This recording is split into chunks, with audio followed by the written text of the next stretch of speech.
Olá, eu sou o professor Marcos Sorrilha, seja muito bem-vindo, seja muito bem-vinda ao meu canal. E aí, querem saber como é que é feita a cobertura das eleições americanas no Twitter?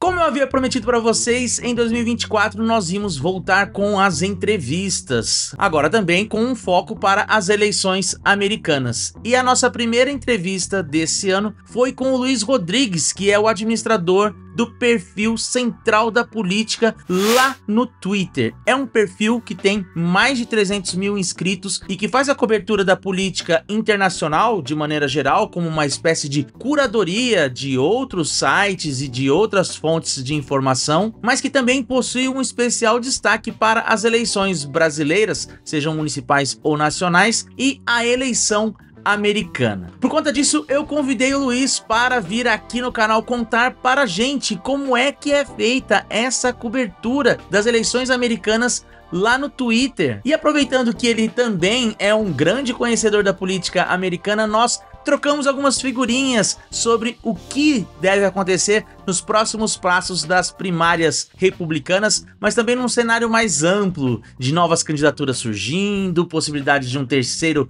partido ou de um terceiro nome que possa ganhar força nos próximos meses. Mas antes de pedir o seu like, que é claro, eu vou fazer isso, eu tenho que fazer um pequeno disclaimer. Na hora de fazer a gravação, a pecinha que fica atrás do computador, mais conhecida como eu, cometeu um equívoco. Houve um equívoco. E eu acabei errando a forma de fazer a gravação da nossa entrevista. Então não ficou duas imagens, a minha e a do Luiz, separadas, mas sim a imagem de cada um conforme conversávamos. Mas é claro que isso não vai atrapalhar o conteúdo, porque o áudio ficou excelente, bem como as observações que o Luiz fez sobre a política norte-americana. Além, é claro, de compartilhar conosco a sua expertise nessa área de fazer a cobertura das notícias praticamente em tempo real lá no Twitter, e eu tenho certeza que vocês vão gostar desse papo. Então, sem mais delongas, já deixa um like no vídeo, se inscreva no canal caso não seja inscrito, caso não seja inscrita, e é claro, compartilhe esse conteúdo com aquele amigo, aquela amiga que adora política americana. Beleza? Bora pro vídeo. Olá, Luiz, como é que tá? Tudo bem? Olá, Sorrilha, tudo ótimo. Estamos aí virados, né, depois de Iowa. Pois é, eleições americanas é quase como BBB, né? Você não pode perder o que acontece de madrugada, porque alguma novidade tem sempre acontece a qualquer momento, né? Exatamente, a gente teve não só o resultado do Trump, né, a gente teve aí desistências. Pois é, o meu candidato desistiu, o Asa Hutchinson desistiu. O Asa, ele teve mais votos do que o esperado, né? Foi engraçado a galera no Twitter vendo a quantidade de votos que ele tinha, quais candidatos que não tiveram votos ele ultrapassou. Ele ultrapassou o Jim Gilmore de 1996, olha só. Mas foi realmente bem assim, resultado esperado. A gente viu aí o Trump atorando a Haley e o DeSantis. A única surpresa exatamente foi o DeSantis com uma leve recuperação ali, que eu nem sei se dá para chamar de recuperação. E resultado que mostra a força do Trump ali no eleitorado republicano. E eu acho que é importante destacar nisso. Eu lendo o Washington Post, New York Times, os comentaristas estão com um senso assim agora de inevitabilidade. Eles finalmente estão caindo em si, que estava durante todo esse período, criou-se aí uma fanfic de que o Trump poderia perder. Olha, ele não vai chegar, vai acontecer alguma coisa. E agora já estão começando a ver que não tem como. Eu tenho amigos jornalistas que falam para a gente não trabalhar com termos absolutos. E para não trabalhar com termos absolutos, vamos dizer que só um desastre tira a vitória do Trump agora nas prévias republicanas. Ele é muito forte, assustador. Com 30 minutos, a CNN chamou o resultado. Sim, verdade. É verdade. E foi um momento assim que eu fiquei muito chocado. Eu fiquei muito chocado. Porque é quase que uma primária de um presidente, né? É uma corrida. Eu não sei se você vai lembrar, Sorrilha. Eu sou fã de Fórmula 1. Teve uma época, quando o Schumacher apareceu ali em 94 como um grande corredor, que a Benetton que ele dirigia era absoluta. Sim. E era como se ele estivesse correndo sozinho algumas vezes. E tá parecendo isso. Não tem uma disputa real. A gente tá. E a imprensa tá aí focando em quem vai ser o segundo colocado. Mas qual é o objetivo disso, considerando que, até adiantando um pouco a conversa, tá bem claro que o Trump não vai escolher nenhum dos dois para ser o vice dele. Então, o DeSantis tá saindo, se a gente considera que ali, depois das midterms de 2022, ele sai como estrela, ele tá saindo murcho. Então, se ele ficar em segundo colocado, não importa, porque ele não vai ser o herdeiro do trumpismo. Os trumpistas já odeiam ele, os trumpistas não esquecem. E a Nikki Haley, ela... Eu não gosto de dizer que ela é moderada, porque não existe moderação real no Partido Republicano. Mas ela não tá ali no mainstream do partido hoje. Ela é uma republicana da era Bush. Sim. Ela tem todas as características dessa época. Então, mesmo que ela seja a segunda colocada e ela tente chamar para ela o título de herdeira depois que o Trump vencer ou perder, talvez o partido não abrace ela. Talvez abrace outras figuras que o Trump tem mais apreço, como o Vivek Ramaswamy, que desistiu e apoiou o Trump de primeira e dava declarações dizendo: eu estou me candidatando para proteger o Trump, porque o Estado quer acabar com ele, que é um troço absurdo. Né?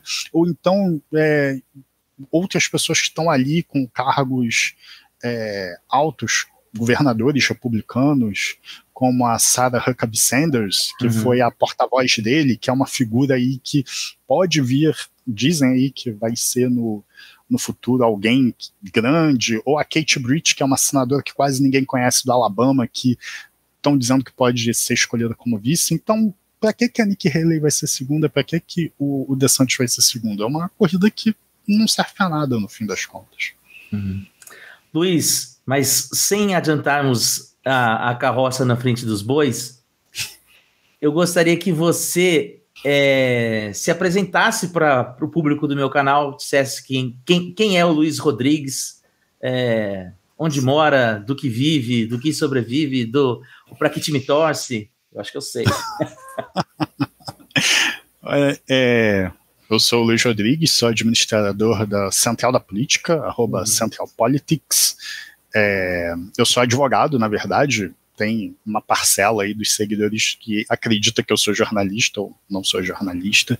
Eu sempre adorei eleições e política, e isso é algo que eu acompanho há muito tempo. Eu lembro de ter assistido aí a eleição, a triste eleição Al Gore versus Bush. Sim. E conforme o Twitter foi avançando, eu vi espaço para ter uma arroba que agregasse as informações, que juntasse todas as informações que estão aí espalhadas em veículos diferentes, para poder tornar mais fácil para todo mundo acompanhar essa loucura que são não só as eleições brasileiras, como as eleições norte-americanas, que tem informação espalhada em tudo quanto é canto, tem furo saindo no Axios, no Semáforo, no Político. Então, a função da Central é justamente agregar todas essas informações, postar as pesquisas, para tornar a vida de quem gosta de política mais fácil. Né? E eu iniciei a arroba com 2 conhecidos meus que deixaram o projeto, né, decidiram aí seguir por outros caminhos, mas eu continuo, tenho aí algumas pessoas que me auxiliam, né, colaboradores, e eles me ajudam pra caramba porque é uma quantidade de informação muito substancial, tanto da política americana quanto da brasileira, né? E o time que eu torço, eu digo que eu torço pela seleção brasileira, mas infelizmente eu torço pelo Flamengo. Então eu fico muito chateado. Aqui, ó. Não sei se você consegue ver aqui no fundo. Tem um homem fazendo assim, ó. Eu tô vendo. Só vou falar isso. Ô, cara, então, para quem não sabe, a Central da Política é um dos perfis de Twitter mais badalados de política no Brasil. Badalado também é um termo que entrega idade, né? Mas com mais de 300 mil seguidores, e que geralmente, e que faz justamente o que ele está falando, uma espécie de curadoria, né, de conteúdos que são produzidos tanto em português quanto em inglês, sobre política de maneira geral, e perto das eleições, com maior destaque para a eleição que está em pauta, né? Eu acho que quando chega próximo das eleições é um momento que vocês crescem mais, inclusive, né? E para além do Central da Política, eles também têm um braço gringo, digamos assim, que é o Central Eleitoral Estados Unidos. Ou estou enganado? Sim, eu usava esse braço antigamente para postar só as notícias da política estadunidense lá. Mas eu decidi absorver e deixar esse perfil para os Spaces, né? Que eu conversei com alguns seguidores, eles disseram que essa separação não estava funcionando para eles, que eles tinham que ficar indo num perfil, em outro, né? Então acaba que eu uso o Central da Política e o Central Eleitoral Estados Unidos juntos nos Spaces do Twitter, que a gente gosta bastante de fazer para discutir. Já participei, inclusive. Já participou, né? Espero que participe dos próximos. E ele tá mais um perfil ali de reserva para poder participar do Twitter Spaces, que é uma modalidade de informação que a gente gosta bastante. Pô, que legal. E me diz assim, primeiro, eu queria saber um pouco dessa dinâmica de como é acompanhar a política americana, né, no Twitter, e o que decide o que postar, o que não postar e tudo mais. Mas a pergunta que eu acho que tem que ser feita é: de onde que nasceu esse interesse pela política americana?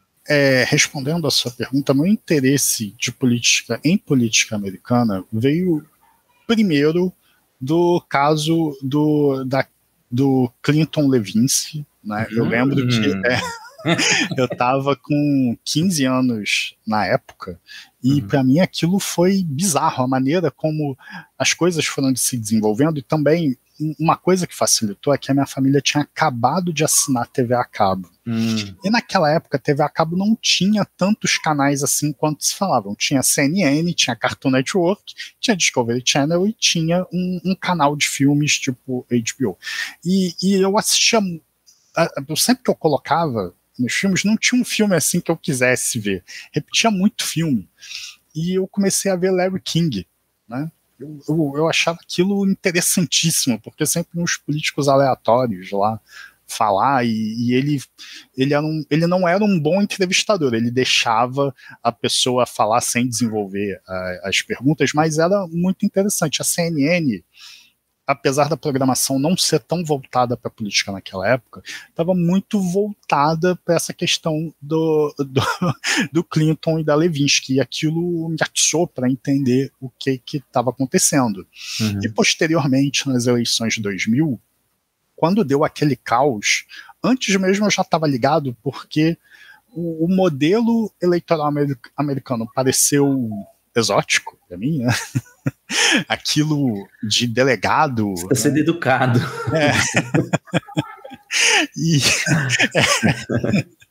E aquilo me chamou muita atenção. E quando deu confusão, eu fiquei muito chocado, porque no Brasil nós temos TSE, a gente tem uma série de controles ali que evitariam aquilo que aconteceu, né?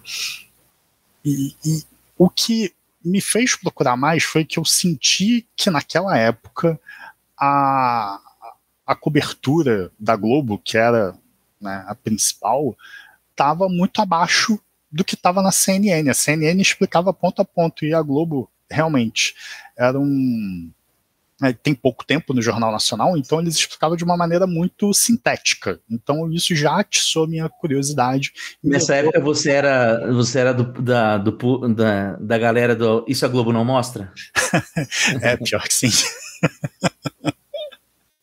Eu ficava bastante irritado na época. Óbvio que hoje eu entendo que não era possível dar o espaço para explicar todos os meandros. Isso deveria ir, por exemplo, para a Globo News. Na época eu não tinha a Globo News e certamente a Globo News mostrou com detalhes. Mas o Jornal Nacional só passava, sei lá, 2 minutinhos, entendeu? Olha, tá na Suprema Corte, tá tendo briga na Flórida, sei lá o quê.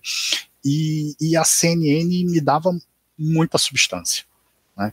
E quando o presidente Bush venceu, foi uma época em que gerou muitas notícias, né?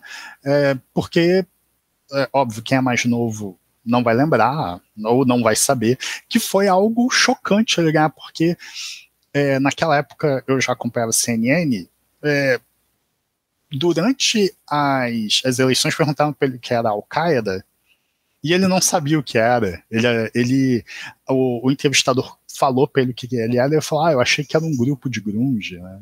Deu uma resposta assim, uma resposta super bizarra, e porque ele era um cara super despreparado, perto do que o Bill Clinton parecia. E na era Clinton, eu acho que muita gente possivelmente não sabe ou não lembra, o Clinton era considerado um presidente cool, né? Um cara assim que você via, e óbvio que hoje em dia a figura dele tá bem popular por conta de várias coisas, mas mesmo na época que estourou a questão da Monica Lewinsky, ele era considerado um cara super legal, tocava saxofone, e ele dando entrevista a um cara que engajava, ele olhava no olho assim de uma maneira que parecia que ele estava falando com você, né?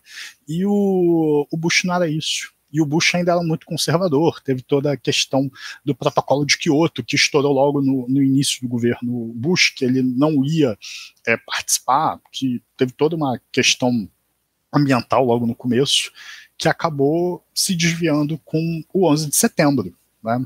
O governo Bush ia ser uma coisa e virou outra. Então isso acabou me deixando muito curioso para entender a política americana, e eu acabei virando um rato de CNN. Eu assistia muita CNN americana nesse período, e era até algo que era chato, né, para minha família, porque todo mundo queria assistir outras coisas. A gente só tinha um ponto de TV a cabo nessa época. Depois é que a gente colocou outros, mas era algo que me deixava muito fascinado. E isso acabou, obviamente, se expandindo para política brasileira, e eu fui acompanhando. Eu sou muito focado em política brasileira e a estadunidense, até mesmo porque eu acho que é muito difícil você acompanhar várias ao mesmo tempo. Eu admiro quem consegue, mas eu prefiro focar em 2 só para saber tudo, do que ser pau para toda obra e não saber quase nada. E eu acabei acompanhando, e como eu falei, em 2018 eu conheci esses 2 colegas durante as midterms. Esse acompanhamento depois da vitória do Trump, estava todo mundo muito tenso, todo mundo muito nervoso, e as discussões no Twitter eram constantes. Em 2018, com a eleição, parecia que os democratas iam vencer com autoridade, até na Câmara venceram, mas no Senado não foi tão bom. Uhum. E depois de um tempo, ali uns 2 anos, esses 2 colegas, a gente se juntou e criou a Central, para poder fazer essa agregação aí e poder fazer curadoria de notícias relevantes, tanto do Brasil quanto dos Estados Unidos. Pô, legal. E um pouquinho de bastidor, assim, como é que é ter um perfil com mais de 300 mil seguidores e fazer uma cobertura de eleições? Porque você tem muitas outras coisas acontecendo ao mesmo tempo. Sim. Vocês, por acaso, já têm umas fontes que vocês sabem, assim, fontes eu digo não necessariamente insiders, assim, inside information. Mas assim, fontes, eu digo político, alguns jornais que você fala assim, ó, vamos ficar de olho nesses daqui, que esses aqui costumam dar bom. Sim. É mais ou menos assim? É mais ou menos assim. De política norte-americana, a gente já sabe que o Axios e o político vão dar a notícia antes. Eu até assino quase todas as newsletters deles, porque vai ter lá o urgente deles vindo no e-mail. A CNN demora um pouquinho mais, mas ela também é boa. Né? Para matérias mais analíticas, por exemplo, sobre economia, eu prefiro o New York Times e o Washington Post, porque costuma vir algo mais assim de forma longa, contando assim com os números gráficos mais trabalhados. Normalmente eu pego os dados da inflação e da economia de lá. E tem duas startups novas, o Puck News e o Semaphore, que eles têm algumas notícias que não costumam sair assim no mainstream. Por exemplo, o Puck News, não querendo adiantar, mas adiantando para falar um ponto, teve uma notícia interessantíssima sobre como teve uma briga entre a filha do senador Joe Manchin com os diretores do No Labels, que poderia lhe atrapalhar o plano do Manchin de ser o candidato do No Labels, que eles estão tendo que fazer um meio-campo que ela foi atrás de doadores do No Labels, eles não gostaram, acharam que ela estava tentando passar a perna neles, e isso meio que fez a relação ficar esquisita. Isso não saiu no político, não saiu no Axios, não saiu em outro lugar, e é uma notícia assim que é relativamente importante, porque o Manchin quer, né, tá dando todos os sinais aí. Hoje ele deu uma entrevista para a CNN dizendo, eu não volto no Trump de jeito nenhum, mas eu acho que o Joe Biden precisa ir pro centro. Se ele não for pro centro, eu vou ter que disputar. Então, a gente está vendo aí, aos poucos, essa construção de uma terceira via, entre aspas, e isso está acontecendo muito no subterrâneo. Algumas vezes não sai na CNN, não sai no New York Times, nem no Washington Post, e outras fontes assim mais mainstream. Então, tem essas fontes de internet que começaram a surgir ali por volta de 2008, o político surgiu com força nas eleições de 2008, o Axios surgiu pós-2016 com a vitória do Trump. Essas startups, elas tendem a privilegiar muito a velocidade, e eles costumam colocar os repórteres com uma liberdade para twittar e colocar as matérias quase que na integralidade ali, para chamar as pessoas para prestarem atenção, que é interessante seguir. Eles acabam sendo muito importantes. Na era Trump, tinha uma jornalista do Washington Post, se eu não me engano. Agora eu não lembro se é do Washington Post ou se é do New York Times, eu posso estar enganado. Que é a Maggie Haberman, que ela, tudo que ia acontecer no governo Trump, ela sabia assim um pouquinho antes. Né? E apesar do Trump odiar ela, por alguma razão ele ligava para ela xingando ela e falava, eu vou fazer isso. Aí ela sabia. Então ela era a pessoa. O governo Biden já mais assim... Ela que deu um furo, inclusive, recente aí, acho que da polícia em Mar-a-Lago, alguma coisa assim, que ela Eu acho que falou foi antes, ela. Né? Uhum. Eu acho que foi ela. Ela é muito, muito boa. E a gente já tem ali uma ideia de quem seguir, quem não seguir. De política brasileira também é a mesma coisa. A gente já, apesar que política brasileira a gente tem, já tem alguns estreitamentos com algumas fontes, mas a gente espera sair na mídia porque a gente privilegia ter fontes, né? A gente não gosta de fontes públicas, digamos assim. Fontes públicas, até mesmo para o clique não gera muito dinheiro, mas no fim das contas é uma maneira de você pagar de volta ali essa apuração. Quem tá, porque a central não é jornalismo. Né? A gente até poderia poderia haver uma discussão sobre isso. Eu conheço gente que diz que isso é jornalismo, eu particularmente discordo. Eu creio que é uma curadoria jornalística. Mas quem está fazendo jornalismo, quem está ali correndo atrás de fonte, ligando para 3, 4, 5, 6 pessoas para confirmar uma história, esse clique faz diferença. Então acho que é uma maneira de privilegiar o trabalho de quem faz e dizer, olha, está saindo daqui, eu não estou tirando essa informação do vácuo. Eu acho que é importante a gente dar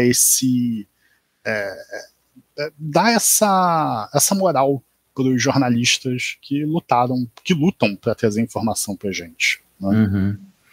Porque hoje em dia a gente ficou nessa de todo mundo pode ter o seu próprio canal, todo mundo é uma fonte de informação, mas tem uma galera que a vida dela depende disso, né? Ela recebe um salário, ela pode ser mandada embora se ela fala uma coisa errada, se ela não apura direito. Então eu acho uma distância grande, ainda que tenha problemas na mídia chamada tradicional, a alternativa a ela ainda é muito precária, né? Sim. E não tem qualquer compromisso com se falar alguma coisa errada, o público vai acreditar no que ele falou e pronto, né? E nesse ponto eu acho legal vocês terem essa política de dar o crédito. É complicado demais, ainda mais que no Twitter, o atual dono, né, o Elon Musk, ele acredita no jornalismo cidadão, ele é totalmente contra os jornais, então ele decidiu diminuir o alcance de quem coloca os links, mas inacreditável. Eu acho isso bizarro. Mas eu espero que alguém compre o Twitter de volta dele. Acho que isso não vai acontecer, mas espero. Eu acho que não é papo para nós agora, assim, mas você sentiu diferença de quando não era o Elon Musk e agora que é? Absurda. Absurda. O engajamento caiu 1/3. Tipo assim. Uau. Caiu a 1/3. Né? Na verdade, perdi entendi. Engajamento. Foi algo assim que caiu assustadoramente. Antes era 99, agora está 33. E quando é alguma notícia assim, algo que aconteceu ao vivo que eu tô assistindo, por exemplo, sei lá, quando o novo ministro da STF foi nomeado, né? Eu fiz a matéria. Como eu estava assistindo, eu não coloquei nada, só coloquei Flávio Dino acabou de ser nomeado para a STF. Tanana. Explodiu, porque eu não coloquei nenhum link, nenhuma arroba. E quando eu coloco, pum, ele corta automaticamente. Caramba! É inacreditável. Inacreditável. Isso matou a galera que gostava de fazer fio, então. Fio colocando dados e tal, né? Sim, matou. Eu lembro que tinha uma época que isso era... Pô, eu gostava bastante. O professor Carlos Poggi, que é um dos caras que eu mais gosto da análise, fazia bastante isso. Tinha uns outros que ficaram meio famosinhos uma época, assim, por conta disso. Mas eles colocavam links, né, para as pessoas irem atrás mais de conteúdo, para não ficar só naquilo, né? O Poggi eu achava os fios dele essenciais para entender muita coisa, mas só que, para você ver, os tweets dele nem aparecem mais na minha timeline, não chega mais. E ele é um cara que eu gosto, assim, que eu acho que ele é das relações internacionais, mas eu acho que é um perfil mais realista do que idealista. Então tem coisa que ele não entra muito no oba-oba, ele prefere esperar a coisa dar uma acalmada para emitir uma opinião, assim, eu acho bem legal. Ele é muito pragmático. Exatamente, acho que essa é a palavra.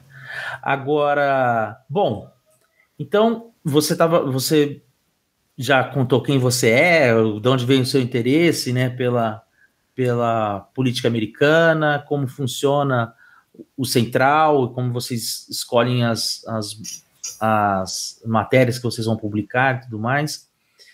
Vamos tricotar um pouquinho agora? Falar sobre eleições americanas, que afinal de contas é o que a gente gosta? Vamos lá. Isso mesmo. O que você achou de Iowa? zero surpresa. Eu já estava esperando uma super performance do Trump. A pesquisa da Celser Des Moines me fez crer que a Haley teria que ela tinha batido no teto dela ali. Eu até comentei com o Summer do Conexão Américas, num grupo que a gente tem, né, que eu, vendo lá os detalhes da pesquisa, estava indicando que os eleitores dela tinham um entusiasmo baixo. Então não me surpreendeu ela ficar em terceiro. Essa pequena recuperação do Chris Christie entra nesse bojo, né? No DeSantis, desculpa. Não sei porque eu tô com o Chris Christie na cabeça. Vai entender. Eu acho que você achava uma tolice a candidatura dele, eu acho que é isso. Pode ser. Eu, na verdade, eu acho uma tolice também a do DeSantis. Eu, se fosse o DeSantis, já teria terminado, né? Já teria saído da disputa. Mas tudo que aconteceu ali, e a gente tem que admitir que essa pesquisa, a Celser, ela costuma ficar bem perto da realidade. E saiu aquilo ali que tinha que sair. O Vivek Ramaswamy desistiu, e eu acho que era esperado. Muito se fala, por exemplo, o Axios fez uma matéria super longa um tempo atrás falando de um possível gabinete do Trump, e ele é citado como alguém que pode estar lá num desses cargos não de secretário, né, que é o equivalente ao ministro aqui, mas naqueles cargos mais assim internos da Casa Branca, e estava claro que ele ia desistir, né? O Asa Hutchinson também estava bem claro que ia desistir. Eu não sei por que ele continuou tanto. E a grande verdade dessa disputa que está acontecendo é que é uma disputa de um homem só. O Trump venceu com a maior distância de um primeiro colocado para um segundo, 30 pontos, e se essa disputa ocorresse em outros tempos, eu acho que todos teriam desistido, né? Foi algo assim muito, muito brutal a maneira como aconteceu, essa é a palavra, porque com 30 minutos a CNN chegou lá, cravou, 1 minuto depois a AP também cravou, 3 minutos depois NBC, depois ABC, foi um efeito cascata. Até o DeSantis reclamou, falou que isso fez com que os eleitores desistissem, todos migrassem para o Trump, mas eu não vejo dessa forma. Discordo. E foi uma vitória esperada. O Trump tem um controle do Partido Republicano que é algo que a gente nunca viu nos Estados Unidos. É um nível... Eu não vou dizer que todo mundo ali cultua o Trump, porque a Liz Cheney já disse que tem ali metade é culto e metade tem medo. Né? Metade tem muito medo dele. E medo de não conseguir se eleger sem os votos dos eleitores dele. Porque o eleitor do Trump tem muita energia, eles comparecem. É gente que pega o carro e faz o que for necessário para estar lá para ver ele. E isso é assustador. Isso é algo que me dá medo, porque ele já falou que quer ser um ditador, aí você vê no dia seguinte, os apoiadores dele falam, não, o que a gente precisa é um ditador. Exato. Isso é assustador. Eu vi isso. Falando assim, não, porque a gente precisa mesmo de uma pessoa que cumpra a lei, que use da força para cumprir a lei e tudo mais, né? E agora, assim, Iowa tem uma importância, né, por ser a primeira, e geralmente ela apresenta as surpresas, e as surpresas, às vezes, começam a ganhar mais holofotes e tudo mais, né? E acabam dando uma espécie de novo direcionamento para o que pode acontecer. Agora, nós temos aí já no radar mais 2 eleições de primárias, que é New Hampshire, no dia 23, terça-feira que vem, e nós temos Carolina do Sul, dia 3 de fevereiro, se eu não me engano. New Hampshire há que se falar que quem estava apostando bastante em Iowa era o DeSantis, e a Nikki Haley apostando bastante em New Hampshire, até porque lá ela conseguiu o apoio da família Sununu, que é Realeza. a realeza, né? E no dia 3 é o estado em que ela foi governadora, né? Você acha que depois desses estados, se ela não conseguir vencer, acabou para ela também? Eu acho. Você acha que já acabou antes, né? Eu acho que já acabou. Mas, a meu ver, ela vai tentar arrastar para a super terça. Acho que ela vai tentar levar para a super terça. Porque saiu uma pesquisa hoje que estava dando ela empatada com o Trump. Uma pesquisa da ARG, American Research Group. E isso gera ali, obviamente, no chão, os apoiadores dela vão ficar oriçados e vão fazer de tudo para aquilo acontecer. Né? Tem uma semana, é bastante tempo, e eu me corrija se eu estiver enganado, Sorrilha, mas a primária de New Hampshire, ela é mista ou ela é fechada? Eu não sei, eu sei que não é caucus, mas eu não sei se ela é mista ou se ela é fechada. Eu ouvi um papo de ter democrata, já que a gente até pode falar disso depois, a primária democrata não é de verdade. Porque New Hampshire vai ser a primeira democrata.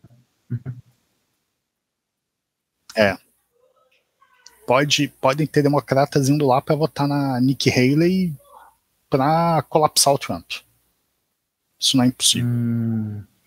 O que eu vi sobre isso era para Iowa mesmo.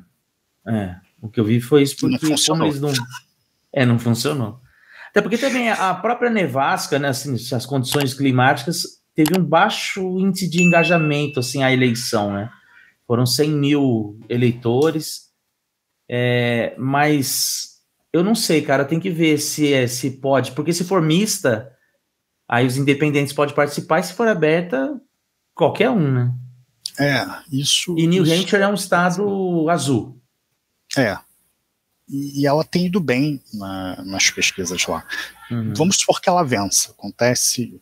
Aí ela vai para Carolina do Sul muito confiante. O problema da Carolina do Sul é o seguinte: saiu hoje no Político e na CNN que o Trump já ligou para o Tim Scott, senador da Carolina do Sul, para pedir o apoio dele, e o Tim Scott está balançado e também não vai querer brigar com o Trump, ninguém quer brigar com o Trump, e ele pode dar o apoio ali, faltando poucos dias para a Carolina do Sul, ele chega, faz um evento e dá o apoio. Aí a Nikki Haley perde porque o Tim Scott é muito popular lá.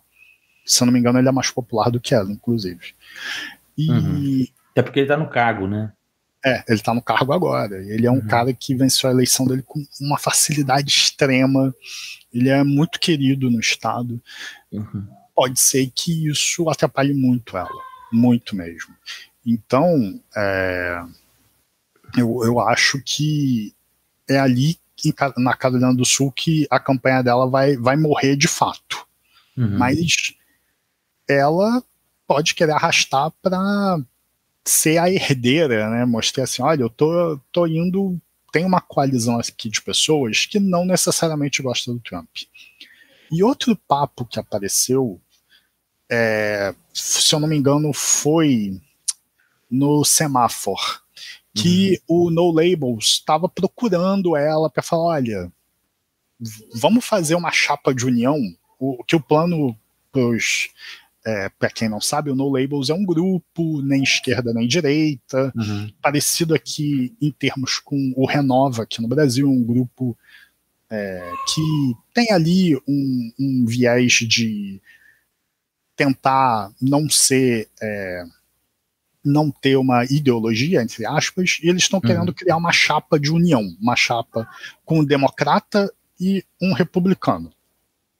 E eles estavam considerando chamar Nikki Haley porque ela é uma figura muito mais famosa do que, por exemplo, o Joe Manchin, que é alguém que eles estavam conversando, E o Manchin é democrata, né? O Manchin é democrata. E, por exemplo, poderia compor os dois, colocar ela como presidente e ele como vice. E porque antes a ideia deles era colocar o ex-governador de Maryland, o Hogan, né? Que era o cara que era até o presidente desse grupo, ele se afastou. E ela seria um nome forte. Eu não acho que ela toparia fazer isso. Mas eles já começam a surgir algumas opções para ela que, assim, de repente, para ela arrastar essa eleição é interessante. Ela não vai ser escolhida como vice mesmo. O Trump quer alguém que vai dizer sim para tudo dele. E ela já, na época que ela estava no gabinete do Trump, que ela foi a representante dos Estados Unidos na ONU, na época, ela já discordava muito dele. Então, não vai ser ela. Quem nutre essas esperanças, eu acho que é algo assim que é mais fácil ganhar na Mega Sena. Se ele escolher ela, eu vou me surpreender muito, muito mesmo. Eu acho que ele vai escolher alguém incendiário, alguém que concorde com ele, alguém que não ofusque ele. E tem essa questão também, ela ofusca ele. Eu acho que ele vai fazer como ele fez com o Mike Pence, quando era alguém mais conservador do que ele, era alguém que tinha posições polêmicas sobre homossexualidade, né, sobre aborto. Então, sobre aborto. Então, assim, era alguém assim, olha, vocês querem me tirar, né? Olha quem tá aqui, né? E com relação ao Mike Pence, tinha uma questão importante. O Mike Pence, ele tinha sido um representante, tinha sido governador, ele conhecia a máquina pública de trás para frente. E o Trump não conhecia, então ele tinha essa reserva para tomar decisões que ele não podia tomar. Né? E eu acho que ele vai escolher alguém leal, mas alguém que tenha esse background, alguém que tenha algum conhecimento, alguém que seja muito leal, mas que tenha um histórico de repente ser um governador, ou um representante, ou um senador, ou senadora. Né? Eu não acho que vai ser a Nikki Haley, nem o Tim Scott. Não acho que vai ser o DeSantis. Não acho que vai ser ninguém ali que está disputando com ele hoje. Entendi. Mas então você acha que, no caso, se ela fizer uma boa votação, se ela, digamos, ganhe, né, New Hampshire e for para Carolina do Sul e sair de lá vitoriosa, aí eu acho que nós temos um jogo. Aí a questão que eu acho que não é jogo. Pelo menos fica emocionante. Fica assim, emocionante, fica um pouquinho emocionante. Eu acho que o problema pro Trump é o seguinte, que é uma coisa que eu acho que as pessoas não estão dando tanta atenção. Quando você tá numa primária, você gasta dinheiro. Sim. O Trump não tá gastando. O Trump tá gastando dinheiro com os advogados dele. Muito dinheiro. Muito dinheiro, porque ele tem um monte de processo. Inclusive, várias matérias já mostram que o dinheiro de campanha dele ele tá queimando com o advogado. Se a primária começar a durar, ele vai ter que gastar com a primária. Se ele gasta com a primária e com o advogado, ele não vai ter dinheiro para geral. Se ele não tiver dinheiro para geral, o Joe Biden nada de braçada. Porque precisa de dinheiro. Por mais que o Joe Biden esteja impopular agora, com dinheiro, e o Trump sem dinheiro, não existindo, é importante a gente explicar isso, que não existe propaganda eleitoral obrigatória nos Estados Unidos. Você tem que comprar os horários. Sim. E o Trump pode se ver sem dinheiro numa disputa geral. E por mais que os MAGA sejam super leais, o bolso deles tem limite. E isso pode dar uma vantagem estratégica interessante para o Biden. Então, o ideal para o Trump é que acabe o quanto antes, porque, por exemplo, vamos supor que vá para a super terça, que ela consiga arrastar para a super terça. Que é 5 de março. 5 de março. Tem mercados caríssimos. Califórnia, um mercado muito caro. Texas, super caro também. E se arrasta mais um pouco, eu não lembro quando vai ser a data de Nova York. Nova York, outro mercado super caro, mas eu acho que Nova York está mais pro final. Flórida também, tudo bem que ele mora lá, mas é caro. Então é dinheiro que ele vai gastando, que ele precisa e precisaria, né, em outras frentes. Então, para ele é melhor se acabar logo. E aí você tocou num ponto que eu acho que é interessante para a gente trazer aqui para o nosso tricô aqui. Que é a questão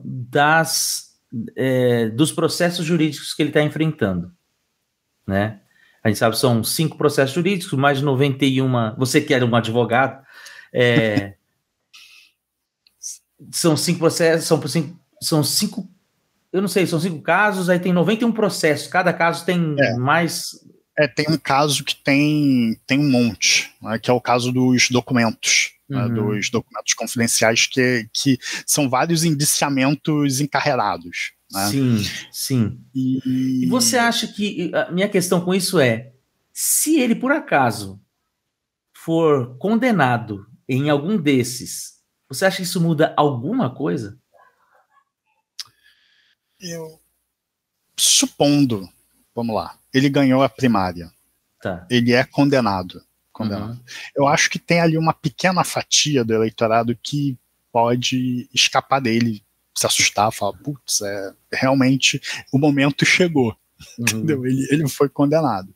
E largar ele, mas tem uma fatia grande dos republicanos que não vai largar ele de jeito nenhum. Eu acho que isso vai afetar aquele eleitor do subúrbio, Wine-Mans, uma galera que já está migrando para o Biden, né? E de repente isso pode fazer com que alguns eleitores que estão ressentidos com Biden, seja por causa de economia, seja por questões internacionais, que eu sou meio cético que isso esteja pesando, mas também, né, vai que, né, que eles voltem para casa, né, que eles olhem, putz, o cara tá preso, imagina como não vai ser, como vai ser a vergonha, mas eu acho que é uma fatia do eleitorado ali pequeno, mas que numa eleição geral vai ser muito relevante. Eu inclusive estava conversando hoje com algumas pessoas, independente de quem ganhar, eu não acredito que vai ser um landslide, vai ser aquela eleição ali definida no detalhe para os dois lados. E qualquer coisa, se por exemplo tiver uma tempestade no Texas, ou se tiver uma confusão na Flórida, isso vai fazer uma diferença tremenda. Vai ser uma daquelas eleições onde tudo vai fazer diferença. Então,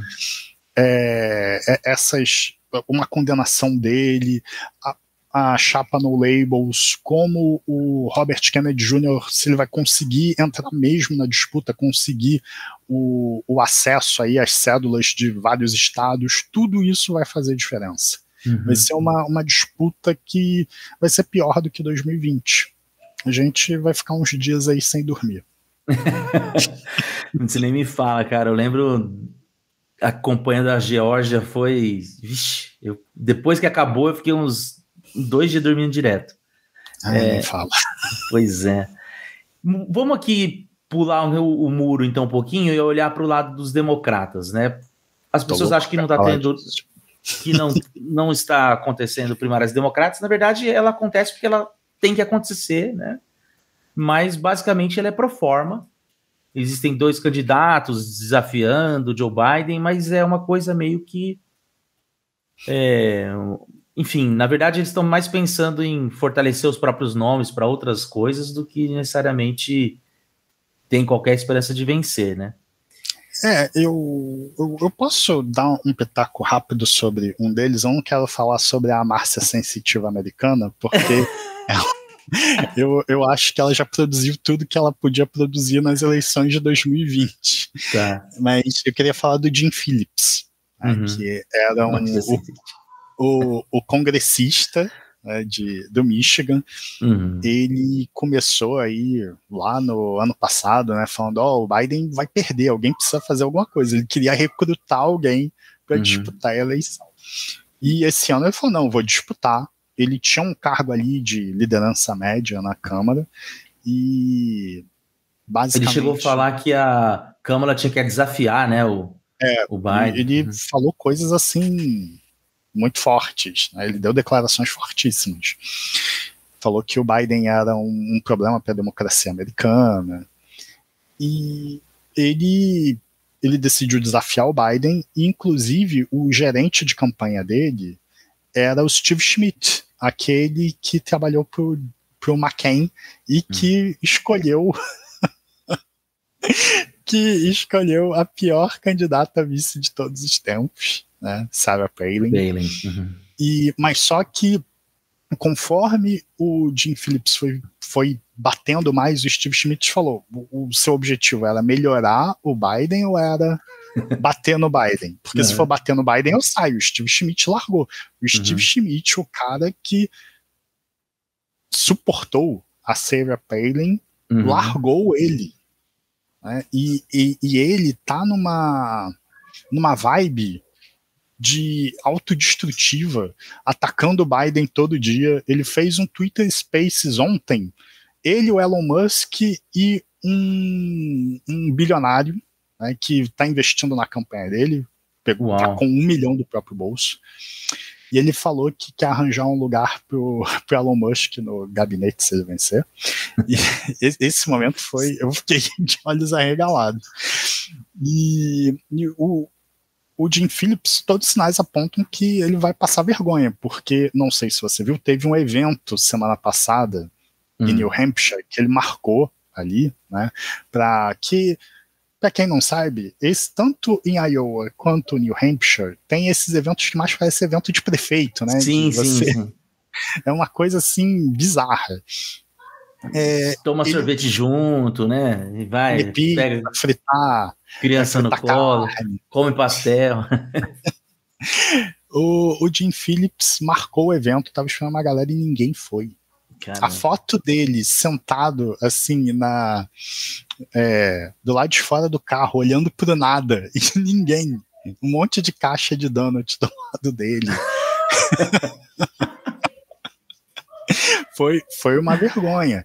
E nas pesquisas, o 538 não está agregando e fazendo um mapa de tudo junto dos democratas, mas nas últimas pesquisas de New Hampshire desse ano, as 4 que saíram, o Biden está na primeira com 64, depois 69, são pesquisas de institutos diferentes, né, deixando essa clivagem. 64, 69, 49 e 58. São 4 institutos diferentes. E o Phillips aparece com 6, 7, 16 e 28. O problema é que um assessor de campanha falou: nosso objetivo é ter 42. Por que eles querem ter 42? Eu acho que você já pescou o número. O Lyndon Johnson, quando desistiu na primária de New Hampshire, agora eu não lembro quem superou ele, teve 42 pontos. Eu acho que foi o Robert Kennedy, não foi? Eu não lembro se foi o Kennedy ou se foi outra pessoa, teve 42, que fez, isso que fez o Lyndon Johnson desistir. Caiu fora. Eu acho que foi o Robert Kennedy. E eles queriam alcançar 42. Eles querem alcançar 42 de todo jeito. E pelo jeito não vão alcançar. Eles queriam ter uma vitória, a campanha do Jim Phillips quer ter uma vitória moral que parece que não vai acontecer. E um ponto que precisa ser destacado é que New Hampshire não é uma primária oficial do Partido Democrata, porque teve aquela confusão da questão da ordem das primárias. Que o Joe Biden, o Joe Biden sugeriu que Carolina do Sul fosse primeiro, depois fosse Nevada, depois Michigan e depois New Hampshire. O problema é que na Constituição de New Hampshire está lá que tem que ser o primeiro. E o nome do Joe Biden não vai estar na cédula. As pessoas vão ter que escrever o nome do Joe Biden. Eu acho que eu li no Central isso, mas eu não tinha me atentado, é verdade. E então tem aí toda uma questão que se o Joe Biden ganha, não estando na cédula, é o sinal que o Joe Biden é um candidato muito forte. Porque o Jim Phillips, ele é um candidato mambembe, mas que está gastando muito dinheiro para ganhar lá. E o Joe Biden não está na cédula. Para fazer os 42%. Para chegar nos 42%. e assim, para mim tá bem claro que o Biden vai ganhar. Eu vou me surpreender muito se o Biden perder em New Hampshire. Vai ser aquele momento assim que realmente talvez o Biden né? Vai pensar assim, realmente eu tenho que desistir. E se o Biden desistir, a gente conversou isso nas midterms, não sei se você vai lembrar. Minha impressão é que o Biden não desiste porque ele olha E tem um monte de gente ambiciosa no partido, ambicioso não no mau sentido da palavra, no sentido assim, desde 92, eu não vejo o Partido Democrata ter um banco tão forte de gente querendo ser presidente. Porque você tem o Pete Buttigieg, tem a Kamala, tem eu já fui mais fã do Pete, eu acho que ele já perdeu. Eu gosto dele. Perdão, não, eu gosto, mas eu apostava que o nome dele ele ia surfar na onda das reformas estruturais e tal, mas ele arrumou briga com o eleitor MAGA, acabou dando errado. Agora, acabou estourando na cara dele. O senador da Geórgia é muito bom. O senador da Geórgia, governador da Carolina do Norte, o Gavin Newsom, que é governador da Califórnia, que aparece pra caramba, ele é até meio impopular, mas ele ia ser um cara que é com muita sede ao pote. Ele governador fez um debate de Illinois, que eu não entendi até agora com o DeSantis. Ele jantou o DeSantis no debate. Jantou o DeSantis. Foi assustador. Eu sei que foi assustador várias vezes. Mas foi algo assim que mostrou que o DeSantis está vários níveis abaixo de um cara que não vai ser presidente no Partido Democrata. Entendeu? E o Newsom quer muito ser presidente, mas não vai ser. Tem o Pritzker, que é o governador de Illinois, que é popular pra caramba, bonachão. Ele é meio estilo Flávio Dino aqui do Brasil, né? E tem muita gente. E o Joe Biden vai falar: caramba, esses caras vão se esfaquear, ninguém vai chegar vivo. Ninguém vai chegar vivo. E também tem a questão egóica dele. Fala, eu imagino que deve ter gente que assiste seu canal que não vai concordar comigo. Mas eu gosto do governo Biden. Eu acho que o Joe Biden está fazendo um governo muito competente dentro das limitações que tem. E eu acho que, inclusive, é melhor que o governo do Obama. E isso, ele deve olhar para tudo que ele fez. Putz, eu passei um pacote de infraestrutura, passei um pacote de retomada industrial, passei a ajuda de Covid, passei um projeto bipartidário de energia verde que, na verdade, enganou os republicanos dizendo que era para baixar a inflação. Olha tudo que eu fiz. Eu baixei o preço da insulina e não me dão crédito. A economia está 3 pontos, a economia crescendo mais do que era esperado, o desemprego baixo, né, um dos mais baixos da história, 3,6, se eu não me engano, de desemprego, ou seja, você tem índices de crescimento, como você estava falando antes da gente começar a conversar em on, né? Que você tem, porque isso era uma das coisas que a minha percepção era, às vezes o crescimento econômico não está acompanhando as perdas da inflação, né? E você falou que não, que as famílias estão ganhando bem, né? Estão melhorando. Isso. E aí, assim, de fato, assim, eu olho para o Biden, para o governo Biden, e eu até comentei isso num podcast que eu fiz essa semana, e eu não entendo por que a desaprovação é tão grande, né? Porque se você olhar para o campo da economia, de fato, não tem muito o que falar. Wall Street batendo recorde, o desemprego recorde, a economia crescendo mais, as famílias estão ganhando mais do que ganhavam antes. E aí, no entanto, eu fico tentando achar explicação. Vira e mexe aparece alguém no meu TikTok, quando eu posto alguma coisa do Biden, falando assim: o Trump vai ter um trabalho porque esse aí destruiu a América. Eu posso... O quê? Qual é o conceito de destruir, né? E eu acho que tem um pouco reverbera a questão cultural de uma galera que compra a ideia de que os democratas estão avançando com uma agenda woke, que também não é verdade, né? Não é verdade. O que me deixa assim um tanto quanto intrigado é o seguinte: quando alguém fala agenda woke, eu peço para a pessoa dar um exemplo de algo que o Biden tem assinado nesse sentido e a pessoa não consegue falar. Não tem. Toda a agenda do Biden foi para economia, questão industrial, tentou... a coisa mais próxima ali foi cancelamento das dívidas universitárias, mas também está longe desse assunto de uma maneira assim... Sim. Impressionante. Na economia, eu acho que essa sensação negativa pode ter sido causada pelo seguinte: para controlar a inflação, que a inflação subiu muito, subiu para 9,1 no ano passado, o Banco Central americano, que é independente, assim como no Brasil, teve que agir. E a taxa de juros aumentou muito. Então, quando você vai, por exemplo, comprar um carro, comprar uma casa, você paga mais caro. Isso para americano faz toda a diferença. Minha sensação é que está ali. Mas o Banco Central norte-americano, o Fed, no seu último relatório, já disse que pretende começar a cortar as taxas de juros. Então isso é uma ótima notícia para o Biden. E a sensação da economia está melhorando aos poucos, então pode ser que chegue às portas da eleição com as pessoas falando, a economia está boa. Mas só que tem outro problema com o Biden também, que é o fato dele ser um senhor. E a impressão que eu tenho é que a maneira como a imprensa está olhando para ele é como se não conhecesse que ele é um senhor que comete milhões de gafes quando está sozinho. Ele parece que esqueceram o que ele foi na época do Obama, tudo que ele fez, que ele cometia gafes assim bizarríssimas e o público parece que não sabia também.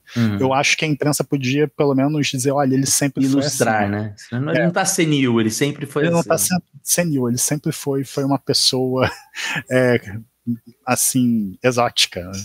E outro ponto que eu acho importante é que existia ali uma expectativa com relação à Câmara que também não se concretizou. É verdade. Porque se tivesse essa reserva, a Câmara tá mandando bem. Pô, se ele morrer, tem alguém que a gente confia, então vamos votar nele. Mas não, a percepção que as pessoas têm é que ela foi mal, e realmente ali na primeira metade do governo ela não mandou bem, e quando ela melhorou, ninguém estava prestando atenção, já estava olhando para outra coisa. Ela deu esse azar. E aí, eu acho que é uma das coisas que porque assim, deixa eu explicar aqui, porque no meu canal, enfim, né, parece muita gente aqui xingando assim, o Sorrilha vota no Biden, o Sorrilha... Assim, eu não tô querendo dizer que é o melhor governo do mundo. O que eu acho que há uma desconexão entre o que o governo entregou e a aprovação. Isso. Eu não estou querendo dizer que é o melhor governo do mundo e nada disso, mas assim, um governo que entrega esses números de economia que eu mencionei, os pacotes que você falou, que ele aprovou, não é para o presidente ter 30% de aprovação, né? Tem mais rejeição do que o Trump, que não está no cargo, né? Então, assim, é isso que eu estou querendo falar. Então, assim, o que eu tento apontar primeiro, essa questão dessa dimensão que os republicanos venderam muito, até mesmo nas milícias digitais, assim, né, usando um termo já datado, né, que é que o Biden é senil. A outra que eu acho tem a ver ainda que eu acho que os conflitos externos não, de fato, o americano dá pouca atenção a isso, mas a sensação de que era um mundo com menos confusão, né? Você não tinha guerra na Ucrânia, você não tinha guerra em Israel, então assim, que o Trump se metia menos nos assuntos internacionais, então trazia menos confusão para casa.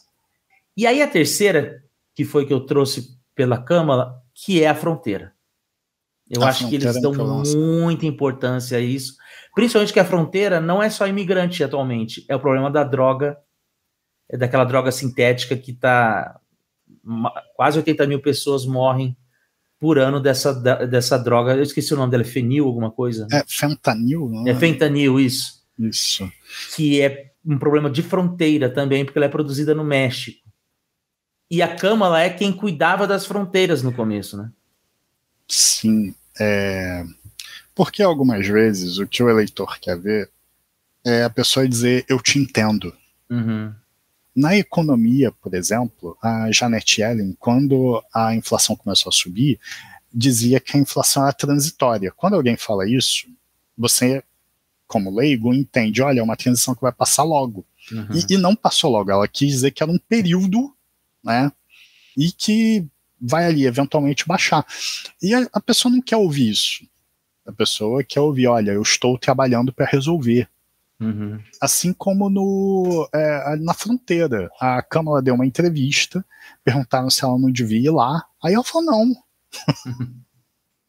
E realmente ela efetivamente não tem que ir lá, mas ela podia dizer, olha, eu vou lá. Algumas vezes esses gestos que não querem dizer nada significam muito para as pessoas. Assim, pô, essa pessoa está se importando, ela foi. Olha, ela estava lá. Por isso que os republicanos vivem indo para a fronteira. Eles não fazem nada, eles têm a maioria na Câmara, e dificilmente eles até passaram na Câmara uma lei que é super draconiana, mas é algo que eles sabem que não vai passar, só para dizer assim, olha, eu fiz alguma coisa. E os democratas não deixaram. Exatamente. O Senado matou essa lei. E os democratas deveriam ter feito a mesma coisa, a Casa Branca deveria ter feito a mesma coisa. Faltou essa sagacidade na comunicação que acabou atrapalhando a Câmara, acabou atrapalhando o Biden. O Biden algumas vezes demora muito a responder determinadas coisas, ele fica ruminando e demora depois. Eu acho que um bom exemplo disso foi quando teve aquela confusão no Afeganistão, que ele demorou 2 dias para fazer uma coletiva de imprensa, e ele pareceu muito frágil nessa coletiva, pareceu assim muito abatido. Hoje a gente vive num mundo que as respostas têm que ser rápidas e algumas vezes elas não precisam ser substanciais, elas têm que ser ali no sentimento que a pessoa quer ouvir. O Bill Clinton era muito bom nisso. Ele era super bom a equipe dele respondia rápido e respondia o que a pessoa queria ouvir, não necessariamente o que tinha que ser feito. E eu acho que o excesso de querer fazer o certo na Casa Branca do Biden acaba levando ele a dar a impressão que nada está sendo feito. Saquei.